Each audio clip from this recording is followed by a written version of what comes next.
안녕하세요. 저는 막장 드라마에서나 보던 일들을 겪고서 이혼을 하게 되었네요.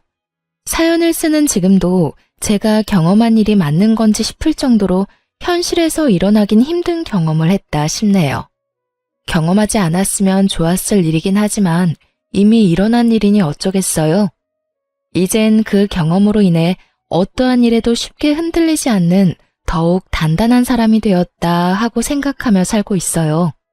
처음 남편을 만났을 때만 해도 그런 말도 안 되는 일이 저에게 일어날 거란 생각도 하지 못했는데 처음 남편은 참 다정한 사람이었거든요.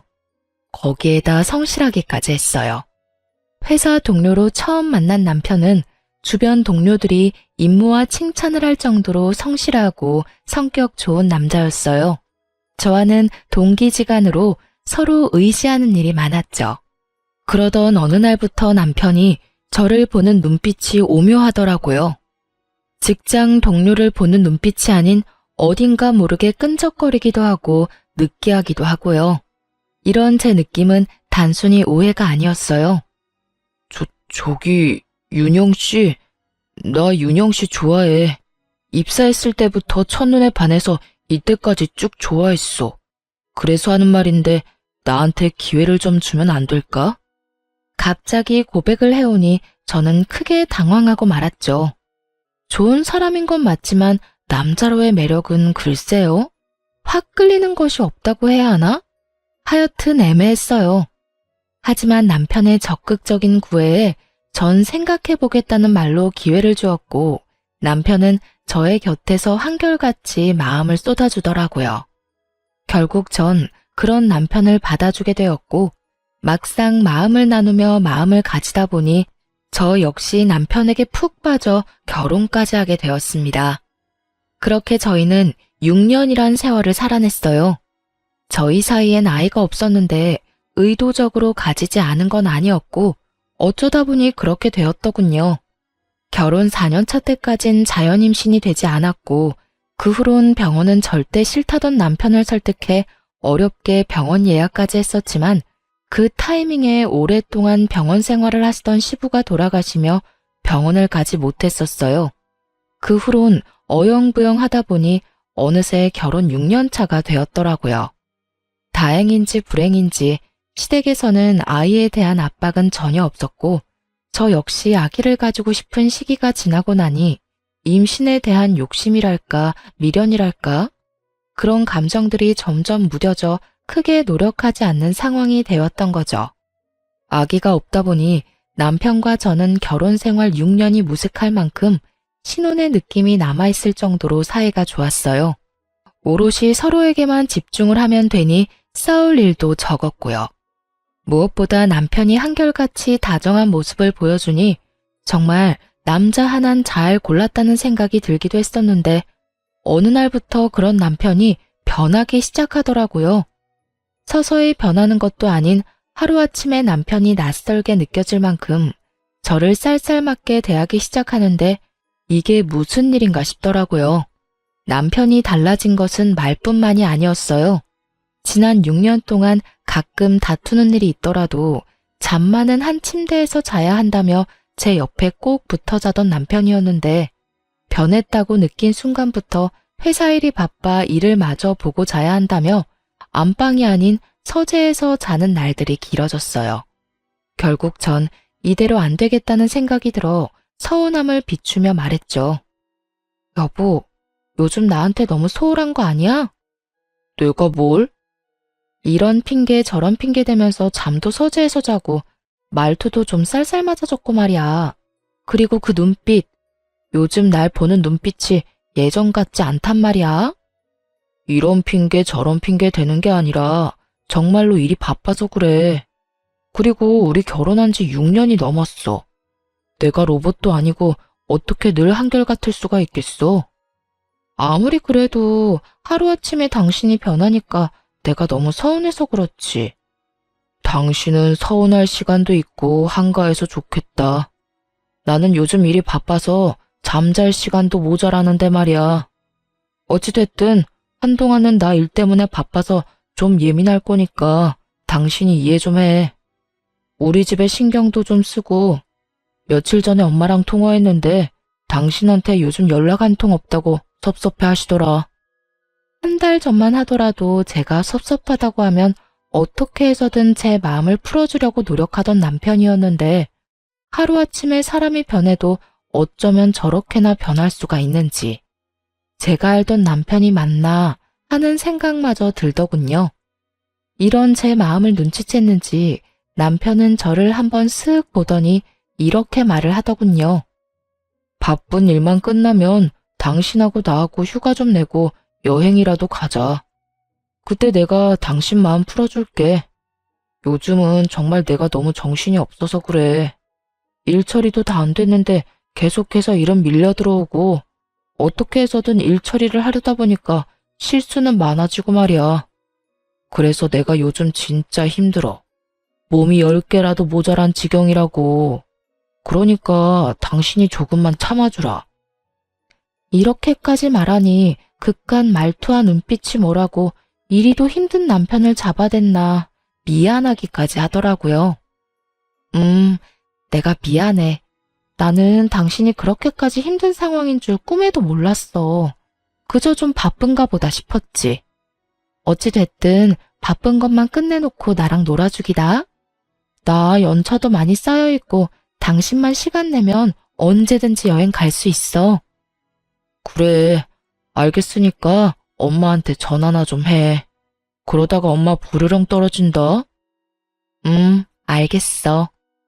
마음이 풀린 저는 남편의 말대로 시모에게 전화를 걸었고 들은 대로 시모가 단단히 심통이 난 듯 툴툴거리며 전화를 받더군요.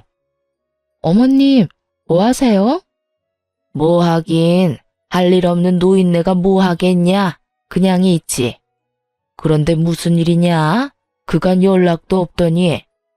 에이, 어머님, 누가 들으면 몇 달씩 연락 한 통 안 드린 줄 알겠어요. 저번 주에도 통화했었잖아요. 그깟 전화 좀 해줬다고 지금 나한테 유세 부리니? 그리고 네가 언제 나한테 전화를 했다고 하니? 너 꿈꿨니? 도대체 누구랑 통화하고 나한테 전화했다고 우기는 거야? 제가 우기는 게 아니라요. 어머님이 잊으신 것 같아요. 정 제 말이 미덥지 않으시면 전화 끊으시고 통화 목록 한번 보세요. 아유, 몰라. 어찌되었든 너 그러는 거 아니다. 늙은 시모 이런 식으로 홀대하는 거 아니란 말이야. 내가 너 시집와서 애 하나 못 낳는다고 잔소리한 적이 있니? 아니면 날마다 집에 찾아오라고 시집살이를 시킨 적이 있니? 내가 너한테 잔소리하는 사람도 아닌데 왜 그렇게 찾아오기는커녕 연락도 자주 안 하는 게야? 설마 내가 너무 잘해주니 내가 만만해서 그따위로 행동하는 거니? 아니에요, 어머님. 왜 말을 그렇게 하세요? 제가 언제 어머님을 무시했다고. 그런 거 아니니까 마음 푸세요. 마음 풀기는 무슨. 내가 너 앞으로 어떻게 하는지 두고 볼 거야. 싫은 소리 듣기 전에 알아서 잘해. 시모가 조금 까칠한 면이 없지 않아 있긴 했지만 이 정도는 아니었는데 유독 짜증스럽게 구는 시모를 보니 제가 좀 너무했나 하는 생각이 들기도 하더라고요. 평소에도 저런 말을 달고 사는 극성 시모 같았다면 또 시작이라 하고 넘겼을 텐데 까칠하긴 해도 저렇게까지 말하는 사람은 아니었으니까요. 그래서 전 남편에게 어떻게 해야 할지 하고 고민을 털어놓게 되었고 남편에게선 의외의 말을 듣게 되었어요. 여보, 어머님이랑 통화했는데 많이 서운하신 것 같더라. 평소와는 좀 다르게 짜증도 많이 내시고 화도 좀 내시더라고. 앞으로 어떻게 할 건지 두고 볼 거라고도 하시고 어머님 그런 말까지 하실 분은 아니잖아. 그렇긴 하지. 그런데 정말 엄마가 그런 말까지 했다고? 그렇다니까. 그래서 하는 말인데 어떻게 하면 어머님 화가 좀 풀릴까? 주말에 찾아뵐까? 아니, 그거보단 엄마 데리고 병원 좀 가봐야 할 것 같은데. 병원? 병원은 왜? 왜? 사람이 아픈 데가 생기면 안 하던 짓도 하고 예민해지기도 한다잖아. 병원 간 김에 여기저기 검사도 좀 해봐야겠어. 엄마 건강검진 받을 때도 됐으니까. 그래? 알겠어. 그러면 당신은 바빠서 안 될 테고 내가 연차 쓰고 모시고 다녀올게. 아니야, 내가 다녀올게. 겸사겸사 엄마하고 시간도 보내지 뭐. 당신은 일해. 그러면 그럴래? 알겠어, 그럼. 다녀와서 연락해줘. 남편은 걱정이 컸는지 다음날 바로 시모를 데리고 병원에 다녀왔고, 그날 저녁 퇴근을 하고 집으로 가니 남편의 얼굴이 좋지 않더라고요. 여보, 어머님 어디 안 좋으셔? 많이 편찮으시대? 그게 치매 초기 증상이 보이는가 봐. 아직 치매는 아닌데 그런 증상이 보이긴 한다고 하더라고. 거기에다 몸도 전체적으로 많이 쇠약해지셨다네. 나이가 있으시니까 어쩔 수 없긴 하지만 마음이 좋지 않아. 예상치 못한 결과에 무슨 말을 어떻게 해야 할지 몰라 쉽사리 말할 수가 없더라고요. 저와 남편은 아무 말도 쉽사리 할 수가 없었고 한참을 고민하던 남편이 어렵게 이야기를 꺼내더군요. 저기 여보, 나 우리 엄마 우리 집에서 모시고 싶어. 당신한텐 이런 말 너무 미안하긴 한데 몸도 정신도 아픈 엄마 혼자 두는 게 마음이 편치 않아. 혹시라도 저렇게 혼자 지내다가 큰일이라도 나면 그 죄책감에 나 못 살 것만 같아. 이대로는 일도 손에 안 잡히고 말이야. 오늘도 병원에서 결과 듣고 혼자 엄마 집에 엄마 모셔다 드리고 오는데 마음이 너무 안 좋았어. 이런 식으로 시모를 갑자기 모시고 살게 될 거라곤 상상도 못 해본지라 어떻게 해야 할지 모르겠더군요. 어떤 말도 쉽사리 꺼내지 못하고 있는데 문득 이런 생각이 들더라고요. 만약 우리 엄마가 이런 상황이라면 나는 어떻게 했을까 하고요. 그렇게 생각하니 쉽게 결정이 섰어요. 그래, 그렇게 하자. 다른 사람도 아니고 당신 어머니인데 그렇게 해야지. 당신 말대로 어머님 혼자 계시다. 혹여나 큰일이라도 나면 나 역시 많이 후회할 것 같아. 그러니까 우리 후회하지 않게 어머님 잘 모셔보자. 정말이야? 고마워 여보. 내가 더 노력하고 잘할게. 그렇게 저인 시모를 모시기로 했고 일주일 뒤 남편이 시모를 모시고 오게 되었습니다. 막상 함께 살게 되니 시모의 상태는 제 우려보다 꽤 괜찮더군요. 치매라는 단어가 나와 걱정이 컸었는데 치매 확정이 아니라 초기 증상이 조금씩 보이는 우려되는 상황일 뿐이라 시모는 평소의 모습과 별반 다를 것이 없었어요. 단지 가끔 아이처럼 떼를 부리며 짜증을 내는 일이 종종 있었는데 특히 제가 출근하는 것에 히스테리를 부리곤 하더군요. 처음엔 일주일에 한 번 정도였던 히스테리가 점점 잦아졌고 상황이 그렇게 되자 남편과 상의한 끝에 결국 전 일을 잠시 쉬게 되었습니다. 시모가 너무 싫어하기도 했고 저와 남편이 출근한 사이 시모에게 무슨 일이 생긴다면 애써 시모를 모시고 산 게 무슨 소용이 있겠나 싶기도 했으니까요. 그렇게 전 시모와 보내는 시간이 더욱 많아졌고 출근도 하지 않고 가까이에서 지켜본 시모의 상태는 병원에서 진단받은 것보다 더욱 심각해 보이더군요. 아가, 너 밥 안 주니? 어머님, 아직 11시도 안 됐는데요. 시장하세요. 11시면 밥 먹으면 안 된다는 법이라도 있니? 아니, 그런 게 아니라 아침 드신 지 얼마 안 되셔서. 아니에요. 금방 차려드릴게요. 귀찮으면 귀찮다고 해. 그런 식으로 사람 이상하게 몰아가지 말고. 이런 식의 짜증은 기본이었고 어쩔 땐 물건을 내팽겨치며 소리를 지르기도 했죠. 어떤 날엔 저를 멍하니 보며 도무지 알아들을 수도 없는 말을 중얼거리기도 했고요. 아무래도 전 시모의 증세가 심상치 않다고 느꼈고 그랬기에 남편에게 병원에 다시 가보길 권했어요. 남편은 제 말대로 바로 다음날 시모를 데리고 병원에 다녀왔지만 더 나빠지진 않았다고 하더군요. 증세가 보이는 것뿐이지 큰 충격을 주지 않고 관리만 잘해준다면 괜찮을 거라고요. 하지만 이런 결과와는 달리 시모의 이상 행동은 점점 더 심해져만 갔습니다. 너 왜 날 치매 환자로 몰아가는 거야? 내 아들 말 못 들었니? 난 치매 환자가 아니란 말이다. 아니, 어머님. 제가 언제 그런 식으로 어머님을 대했다고 그러세요. 전 그저 화장실을 자주 가시길래 어디 불편하신가 싶어서 여쭤본 것 뿐이에요. 탈이라도 나셨으면 약이라도 챙겨드리려고요. 화장실에 왜 가겠어? 그리고 자주 갈 수도 있는 거지. 뭘 하나부터 열까지 다 따지고 들어. 전 걱정이 돼서 그랬어요. 기분 나쁘셨으면 죄송해요. 내가 네 생각을 모를 줄 알아? 멀쩡한 사람 치매 환자로 몰아서 요양원이라도 넣으려고 그러는 거. 꿈도 꾸지 마라. 나 아직 멀쩡해. 정말 전 걱정이 돼서 그런 것인데 제 호의까지 이런 식으로 받아들이니 한마디 한마디가 조심스러워지기까지 하더라고요. 거기에다 절 더 미치고 팔짝 뛰게 했던 것은 갑자기 돌변하는 시모의 태도였어요. 조금 전까진 웃으며 저와 대화를 나누다가도 갑자기 돌변해 이년저년하며 욕을 해대니 정말 웃고 있어도 살얼음판을 걷는 기분까지 들더군요. 그러는 와중에 이런 명령도 하더군요. 예, 나 다리에 힘이 없어서 안 되겠다. 오늘부턴 내 목욕도 좀 시켜주거라. 너 이런 거 하려고 회사도 그만두고 쉬는 거 아니니? 그러니까 잔말 말고 오늘부터 나 씻을 때 너도 따라와 들어와서 씻겨다오.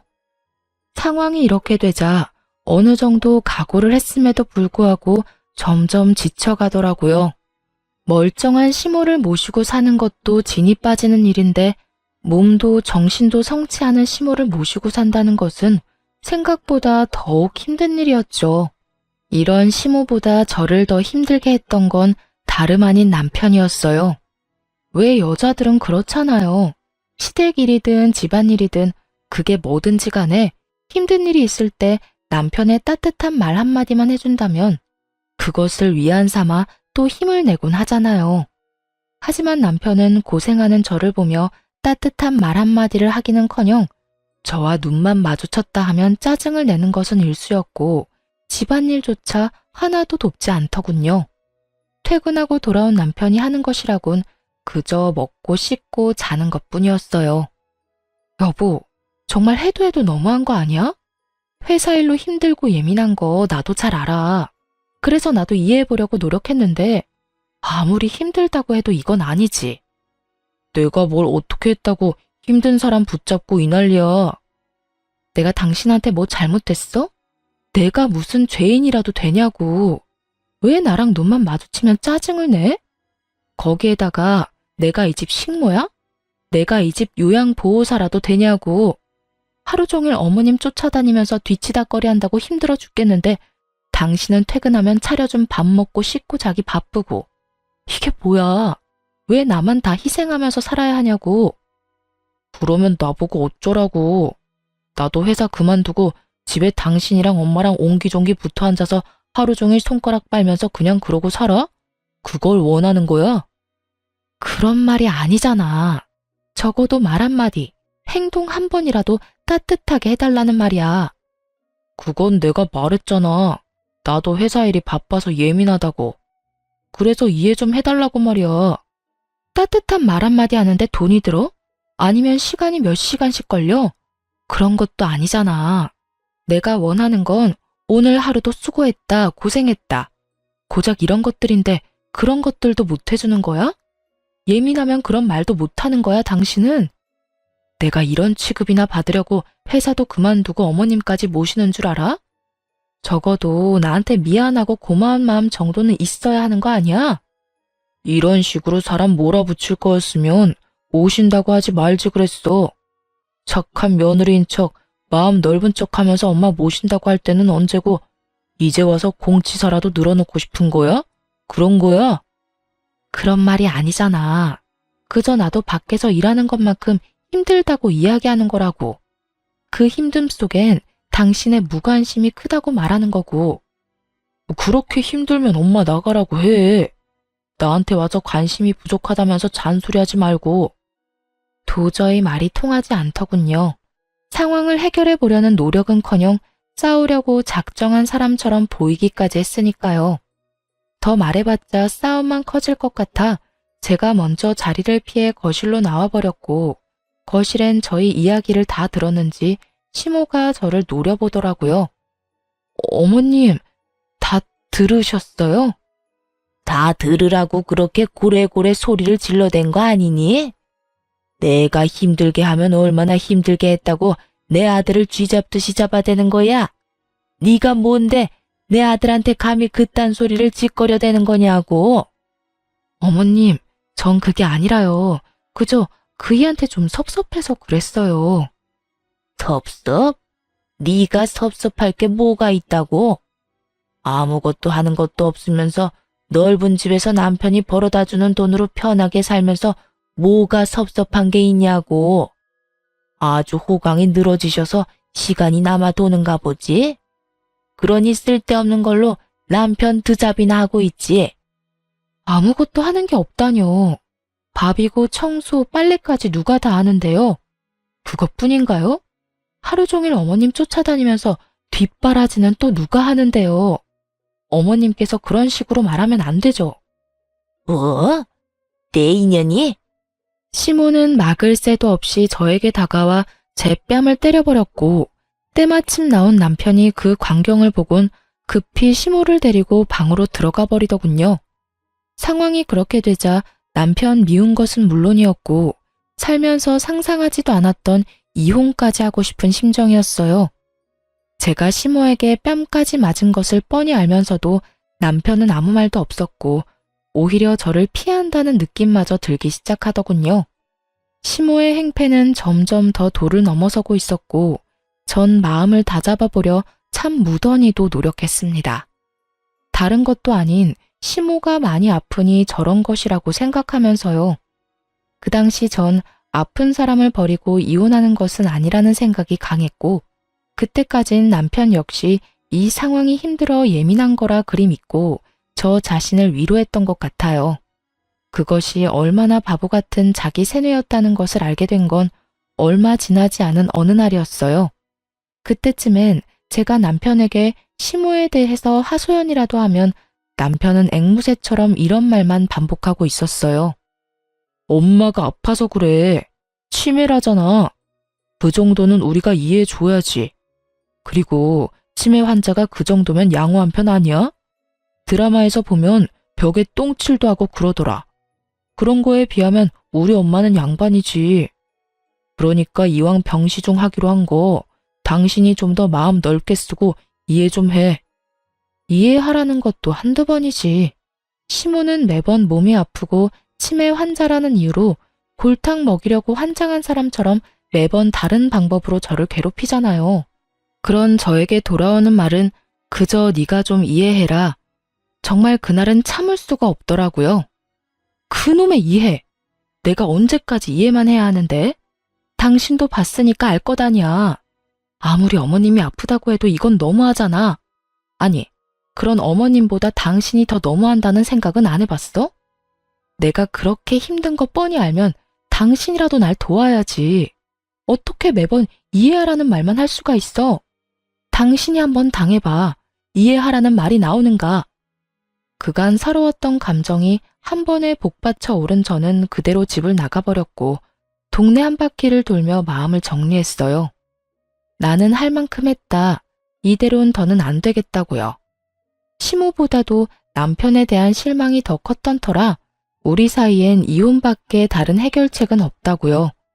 그렇게 생각을 정리한 뒤 집으로 돌아갔고 집으로 들어가니 거실에 아무도 없더라고요. 신발은 있는데 사람은 없고 다들 어디에 있나 싶어 방으로 걸음을 옮기던 그때였어요. 시모의 방에서 깔깔거리는 웃음소리와 함께 말소리가 들려오더라고요. 얼마나 신이 나셨는지 제가 들어온 것도 모르고 한껏 들떠서 대화를 나누고 있더군요. 엄마, 무슨 연기를 그렇게 잘해? 난 엄마가 연기한다는 걸 다 알고 보는데도 가끔 엄마가 진짜 치매인가 싶다니까. 이 엄마가 못하는 게 있는 줄 알아? 마음만 먹으면 그깟 치매 연기쯤이야 누워서 떡 먹기지. 그나저나 수정이도 한계인 것 같지? 조만간 못 견디겠으니까 이혼하자고 할 것 같아. 다 엄마 덕분이야. 고마워. 고마우면 재혼해서도 엄마한테 잘해. 알겠어? 그럼 그렇지 않아도 혜미가 엄마가 여러모로 고생 많이 한다고 결혼하고 나면 엄마한테 진짜 잘할 거라고 했어. 혜미는 얼굴도 예쁜 것이 말까지 어쩜 그렇게 예쁘게 하니? 거기에다 능력까지 좋다며? 그 혜미가 사는 아파트도 자기 명의라고 했나? 아파트만 있는 줄 알아? 혜미 걔 부모님 돌아가시면서 남겨준 유산도 많고 건물도 있다고 하더라니까. 돈도 돈인데 나 혜미 정말 사랑해. 혜미도 날 진심으로 사랑하고. 그러니까 그 어리고 돈 많은 애가 얼마든지 기다릴 테니까 이혼만 하고 돌아오라는 거 아니겠어? 우리 아들 능력도 좋지. 어떻게 그런 여자를 다 만났대? 진짜 캠이랑 결혼했으면 이런 고생 안 하고 얼마나 좋아. 에이 엄마, 이제 와서 그런 후회해봤자 뭐해? 그런 생각할 시간에 어떻게 하면 저 찐득이 떼어낼지 고민이나 더 해봐. 나도 저 진드기한테 매몰차게 구는 것도 하루 이틀이지. 이제 왜 그렇게 모질게 대하냐는 말에 변명거리도 생각이 안 난다고. 나라고 다른 줄 아니? 조금만 괴롭히면 금방 두 손 두 발 다 들고 당장이라도 이혼한다고 할 줄 알았더니 애가 독해도 어쩌면 저렇게 독할 수가 있는지. 그러게 말이야. 나도 이렇게나 독한 여자인 줄 꿈에도 몰랐다니까. 빨리 좀 그 입에서 이혼 소리 나오게 할 방법 없을까? 스스로 걸어 나가야 위자료 한 푼이라도 더 아낄 텐데. 그렇지 않아도 이번엔 머리털을 죄다 뽑아놓을까 싶다. 그때 네가 말리지만 않았더라도 머리털을 다 뽑아놓고 제발 이혼해달라고 빌게 만들 수 있었는데 그때 왜 말린 거야 도대체? 그땐 갑자기 엄마가 손찌검까지 하니까 나도 놀래서 그랬지. 넌 그게 문제야. 착해 빠져서는 이번엔 절대 나서지 마. 알겠어? 내가 완전 치매 중증 환자처럼 미친 척하면서 난리 한번 부려줄 테니까 말이야. 알겠어. 엄마 고마워. 내 남편이 외도를 저지르고 있다는 것도 충격적인데 새 여자와 새 살림을 차리기 위해 계획적으로 저를 괴롭히고 있었다는 사실을 듣는 순간 다리에 힘이 다 풀리더군요. 아들의 외도를 말리기는커녕 위자료까지 아껴주며 이혼시키려고 나서서 돕는 시모라니 그 역시 과히 충격이 아닐 수 없었습니다. 제가 충격에 빠진 사이에도 두 사람의 웃음소리는 끊기지 않았고 전 그런 두 사람이 저의 존재를 눈치채기 전 재빨리 다시 밖으로 나와버렸어요. 밖으로 나와 하염없이 걸으며 아무리 생각해도 하늘이 도왔다는 생각을 지울 수 없더군요. 그렇지 않고서야 이혼을 마음먹은 타이밍에 남편의 추악한 계획을 낱낱이 다 알 수나 있었겠어요? 외도를 저질러 이혼은 하고 싶은 마당에 위자료 아끼려고 저딴 치졸한 짓거리까지 하는 인간이라니 아무리 생각해도 깔끔하게 이혼해주는 것은 아니란 생각이 들더군요. 그래서 전 이혼은 잠시 미뤄두고 복수라는 걸 결심했습니다. 제가 당한 것이 있는데 똑같이 갚아줘야 한이라도 풀리지 않겠어요? 우선 흥신소를 통해 남편의 뒤를 밟기로 했어요.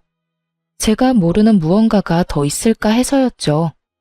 그렇게 흥신소의 연락을 기다리는 동안 감쪽같이 치매 연기를 하며 저를 못살게 굴었던 시모에게 하나하나 다 갚아주기 시작했어요. 시모의 괴롭힘은 주로 남편이 출근하고 난 후에 시작되곤 했는데 남편과 작당 모의를 하고 난 다음 날은 아예 작정하고 유독 심하게 히스테리를 부리기 시작하더군요. 시작은 아침 식사 자리부터였죠.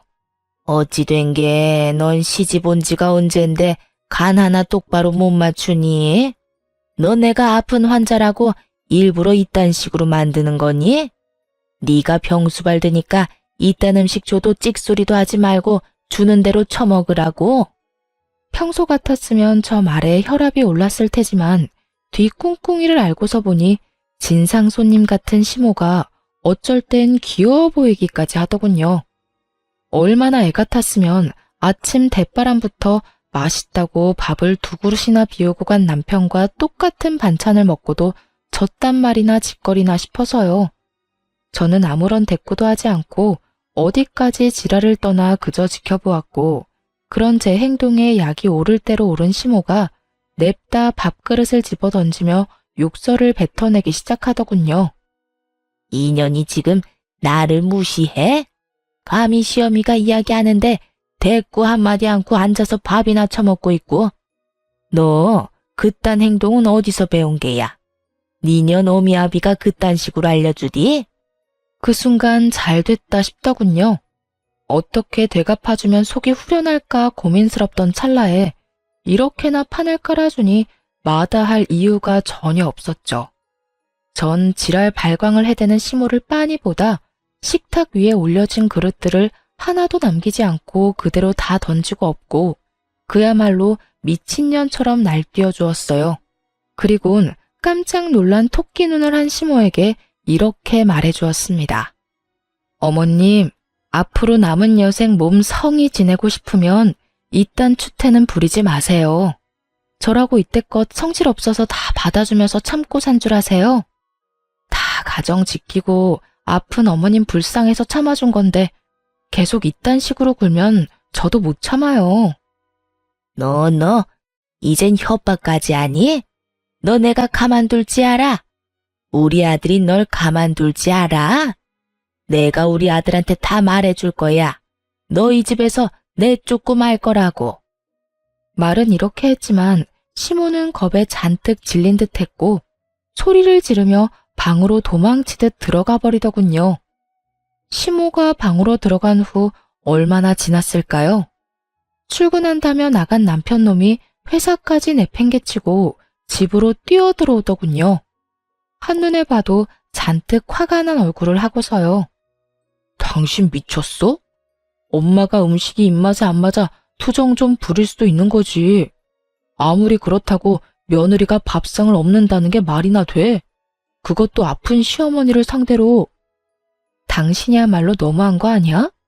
어머님한테 무슨 말을 어떻게 들었는지 모르겠는데 당신이 방금 말한 것처럼 어머님 지금 아프셔. 몸도 아프시지만 정신도 아프시다고. 그런데 그런 어머님이 하는 말을 고지고대로 듣고 믿는 거야? 치매 환자 말은 알아서 걸러들어야 하는 거 아니냐고. 그렇게 치매 환자라는 것을 강요하던 남편은 막상 제가 치매 환자라는 걸 내세우며 맞서자 크게 반박할 말이 떠오르지 않았나 봐요. 나오는 대로 짓거리며 어떻게 해서든 저를 이겨먹으려 애쓰더군요. 아무리 치매 환자라고 해도 아예 없는 말을 했겠어? 당신이 무슨 짓을 했으니까 엄마가 전화로 울고불고 했다는 거 아니겠냐고. 여보, 아예 없는 말을 있는 말처럼 하니까 치매 환자라고 하는 거야. 기억이 깜빡깜빡하고 현실인지 꿈인지 구분도 되지 않고. 그런 증상들이 심해지면 치매 전문 요양병원으로 보내기도 하고 말이야. 그래서 하는 말인데 어머님 이제 병원으로 모시자. 요즘 어머님 상태가 점점 더 심해지는 것 같아서 그래. 내가 최선을 다해서 한시도 떨어지지 않으려고 노력하긴 하지만 내가 기계도 아니고 매 순간 어머님만 보고 있을 수는 없잖아. 혹시나 내가 잠시라도 못 보는 사이 어머님 크게 다치기라도 하면 어떻게 해? 요양병원? 병원은 무슨 병원이야. 그런 데는 아픈 사람들이 가는 곳이잖아.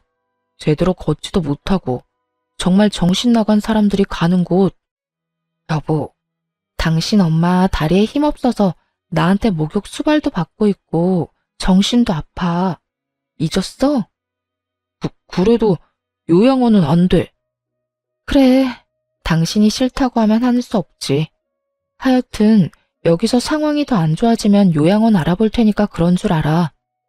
나 좀 피곤해서 그러는데 어머님이 엉망으로 만든 거 당신이 좀 치워. 아침부터 어머님이 난리치셔서 너무 지친다. 어? 이걸 나보고 치우라고? 왜? 치울 줄 몰라? 몰라도 해. 이제부터 배워야지. 우리 엄마 아니라 당신 엄마잖아. 앞으로 당신도 나서서 좀 도와. 저는 그대로 방으로 들어와 버렸고 조용하다 싶더니 이내 깨진 그릇 치우는 소리와 궁시렁거리는 남편의 목소리가 들리더군요. 그 후로도 시모가 절 괴롭히려는 시도는 많았지만 시작이 힘들어서 그렇지 한 번 되갚아주고 나니 두 번째, 세 번째는 쉽더군요. 아니, 쉬운 거를 넘어 즐겁기까지 했습니다. 시모가 먹는 것, 씻는 것 등으로 저를 괴롭히려 안간힘을 쓰면 저 역시 그럴 때마다 솥에밥을 해서 준다거나 찬물로 샤워를 시켜버리는 등 가차없는 복수를 해주었으니까요. 한마디로 입을 뗄 때마다 더 큰 보복으로 시모를 대하고 있었죠. 상황이 그렇게 되자 시모는 도저히 안 되겠다 싶었는지 남편이 퇴근하는 순간을 맞춰 밑도 끝도 없이 제 머리채를 잡고 흔들더군요. 인연, 너 잘 걸렸다. 내가 너 벼르고 있었어. 이제 어떻게 할 거냐? 내 아들도 다 보고 있다 이거야. 오늘 나 살고 너 죽는 날이다 인연. 이거 놔요. 이거 당장 놓으라고요. 싫다. 내가 이때껏 얼마나 참았는데 이걸 놓겠어? 내가 말했지? 오늘 너 죽고 나 사는 날이라고. 어디 한번 죽어봐라. 분명 놓으라고 경고했어요. 경고? 웃기고 있네. 네가 뭘 할 수 있는데? 나한테 이렇게 머리채 잡혀서 힘도 못 쓰는 주제에. 다리에 힘이 없어 샤워도 혼자 못한다는 노인네가 어쩌면 그렇게 힘이 드센지 무턱대고 뿌리쳤다간 제 머리카락이 다 뽑힐 것만 같더라고요. 그래서 전 있는 힘껏 시모의 머리채를 같이 잡고 흔들어 버렸고 그런 저의 대응에 시모가 놀랐는지 잠시 움찔하더군요. 그 순간 전 시모의 손을 뿌리치고 곧바로 강 건너 불구경하듯 구경만 하고 있는 남편을 향해 있는 힘껏 밀어버렸어요. 너 미쳤어? 이게 뭐 하는 짓이야? 엄마 머리채를 잡는 것도 모자라서 밀치기까지 해? 전현이 드디어 미쳤구나. 정신병원은 내가 아니라 전현이 가야겠다 아들. 뭐하니? 당장 전현 앉혀놓고. 미친 게 분명하다 분명해. 그렇지 않고서야 어떻게 시험이 머리채를 잡는단 말이야? 엄마, 괜찮아? 어디 삐끗한 데는 없어? 너 우리 엄마 어디 다치기라도 했어봐. 내가 너 가만 안 둘 거야. 나 괜찮으니까 내 신경 쓰지 말고 당장 병원에 전화해라. 정신병원. 전현 저거 미친 게 분명해. 머리채를 먼저 잡은 것이 누군데 누굴 정신병으로 몰고 가는 것인지 모르겠더군요. 전 그런 두 사람에게 고래고래 소리를 질러주었어요. 이 상황에 내가 안 미치는 게 이상하지 않아? 이 미쳐 돌아가는 상황에 내가 어떻게 안 미치고 버티겠어? 당신 진짜 미쳤어? 미치려거든 곱게 미쳐. 어디서 우리 엄마한테 폭력이야? 머리채는 누가 먼저 잡았는지 잊었나 봐. 치매 걸린 네 엄마가 내 머리채 먼저 잡은 거 못 봤어? 네 엄마는 내 머리채 잡고 흔드는데 나는 가만히 있어야 해? 아, 맞다. 네 엄마 치매 아니었지 참. 그게 무슨 소리야. 우리 엄마 아픈 거 당신도 잘 알잖아. 웃기고 있네. 아직까지 모르겠니? 나 다 알아. 두 사람이 나 쫓아내려고 내 입에서 이혼 소리 나오게 하려고 연기한 거 다 알고 있다고. 저는 소리를 지르며 흥신소 직원에게 받은 남편의 외도 증거 사진들을 두 사람에게 던져버렸어요. 그러자 두 사람은 이제 후련하다는 표정으로 자리를 털고 일어나더니 이렇게 말하더군요. 아, 다 알았어? 그래서 당신이 근래 이상하게 굴었던 거구나. 어쩐지 이상하다더라니. 진작 다 안다고 말하지 그랬어. 아, 차라리 잘 됐어. 우리 이혼하자. 그래, 나도 연기하는 것도 힘들던 차에 차라리 잘 됐구나. 너 우리 아들하고 이혼하거라. 위자료 줘야 하는 게 좀 아깝긴 하지만 어쩌겠어. 상황이 이렇게 됐으니. 위자료 두둑하게 챙겨줄 테니 당장 이혼해다오. 어찌나 당당한지 모르는 사람이 보면 제가 외도를 저지른 것인 줄 알겠더라고요. 그 어미의 그 자식이라고 짓고 있는 표정마저 똑같은 것이 누가 더 인간 쓰레기인지 우위를 다투기 힘든 지경이었어요. 참 뻔뻔하기도 하다. 모르는 사람이 보면 내가 바람이라도 피운 줄 알겠다. 어쩌다 이렇게까지 인간 말종이 됐니? 그렇게 돈이 좋았어? 아니면 새로운 여자가 좋더니? 돈도 좋고 새로운 여자도 좋았지. 말이야 바른 말이라고. 당신한테 돈도 많고 얼굴도 잘생긴 젊은 남자가 이혼하고 오라고 하면 당신 같으면 안 흔들릴 자신 있어? 당신도 마찬가지야. 사람 마음 다 똑같다고. 아, 다 됐고. 그래서 이혼할 거야, 말 거야? 그래, 하자, 이혼. 그런데 당신 말처럼 쉽게 할 수는 없을 거야. 나 당신 말고 당신 엄마 그리고 상간녀 소송까지 다 할 거니까. 그리고 재산도 크게 한몫 뜯어낼 테니까 각오하는 게 좋을 거야.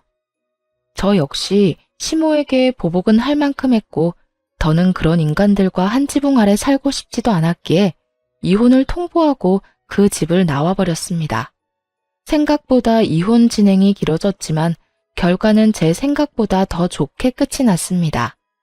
판결이 나던 날 얼마나 후련하던지 법원 앞에서 크게 웃었던 기억이 아직도 생생하네요.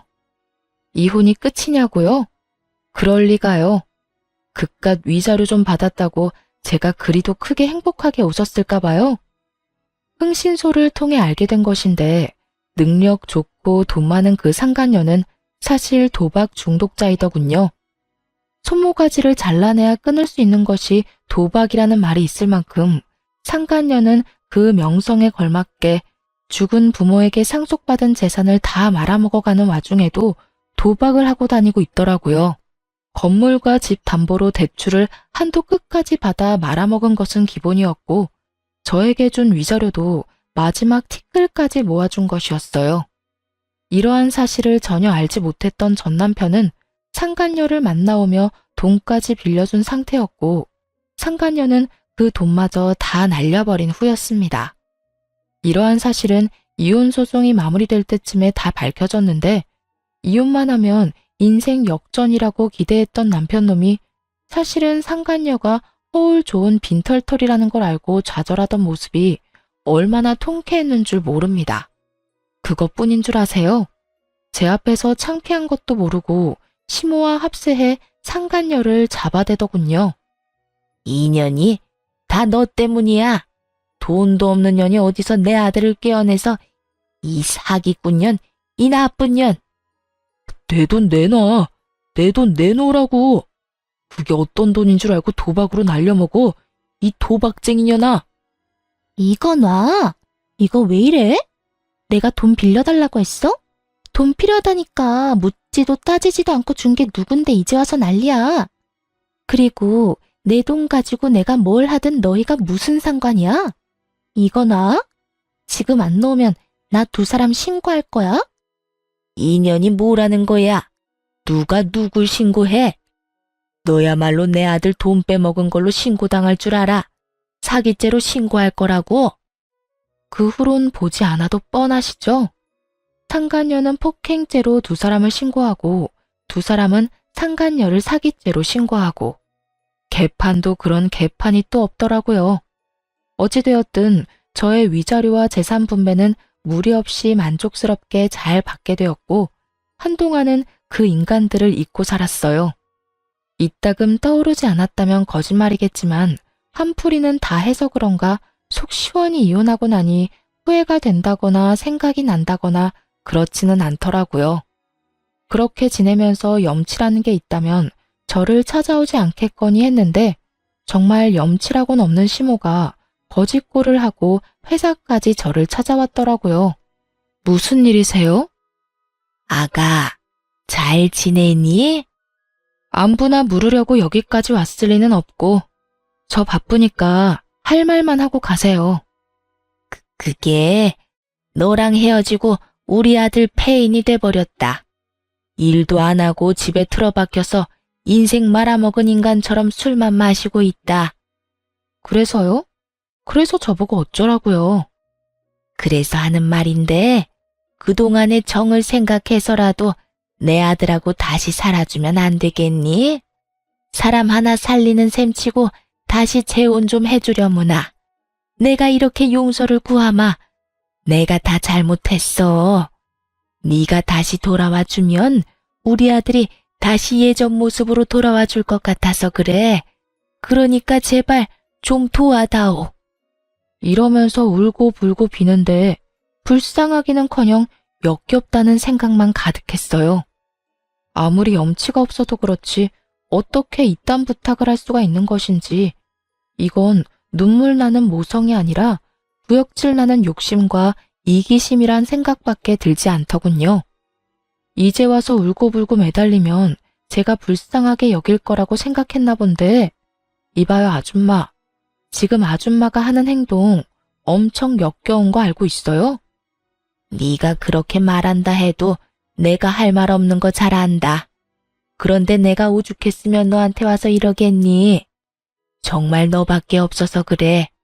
폐인된 내 아들 다시 인간 구실하게 만들 사람은 아무리 생각해봐도 너밖에 없어서 이런다고. 그러니까 부탁 좀 하마, 응? 아줌마 아프다고 친자식도 안 하는 병수발 다 들던 나한테 아줌마 아들하고 아줌마가 어떻게 했는지 잊었어요? 정말 치매라도 걸린 거야, 뭐야? 나한테 이럴 시간에 병원이나 가보세요. 보아하니 정말 치매라도 찾아온 것 같으니까. 그러지 말고 아가야. 그땐 내가 욕심에 눈이 멀어서 너한테 그런 짓까지 했었지만 지금은 반성도 많이 하고 네 소중함도 깨달았단다. 그러니까 제발 돌아와 주렴. 네가 돌아만 와준다면 네가 나한테 한 만큼 너한테 잘 대해주마. 정말이야. 제발 내 아들 좀 살려다오. 아줌마, 내 말 잘 들어요? 아줌마 아들은 아줌마가 살려내요. 아무 상관도 없는 나한테 와서 이러지 말고. 있을 때 잘하지 이제 와서 구질구질하게 이게 뭐 하는 짓인가 몰라. 한 번만 더 찾아오면 경찰에 신고할 테니 그런 줄 알고 얼른 가세요. 어떤 말을 해도 요지부동이던 시모는 경찰을 부른다는 말이 나오고서야 허겁지겁 돌아가더군요. 경찰이 무섭긴 했는지 그 후론 찾아오는 일도 없었고요. 저는 이혼하고 6개월이 지났을 때 다른 새로운 출발을 위해 다른 지역으로 이사를 했어요. 회사는 아예 사표를 내버렸고요. 요즘은 여기저기 다니며 휴식을 취하고 있습니다. 배신감이 크기도 했고 지치기도 해 새로운 날들을 위해 재충전을 하는 시간을 갖기로 한 것이었죠. 이런 결정을 내리기 전까지 고민이 많기도 하고 걱정도 많았는데 막상 쉬니까 너무 좋은 거 있죠? 무엇보다 여기저기 다니다 보니 마음의 여유도 생기는 것이 역시 잘한 선택이다 싶네요. 결혼을 하게 되며 조금이라도 더 잘 살아보려고 악착같이 아끼고 애쓰며 살았는데 이제 와서 생각해보니 그런 것이 다 무슨 소용인가 싶어요. 당장 내일 일도 모르는데 먼 미래를 보며 지금 이 순간을 놓치고 사는 게 맞는 일인가 싶기도 하고요. 그래서 전 앞으로 먼 미래보다 당장 지금을 조금 더 즐기며 살아가 보려고요. 여러분도 응원해 주실 거죠? 그러면 저는 이만 물러가 보겠습니다. 긴 시간 함께 해주신 모든 분 감사합니다.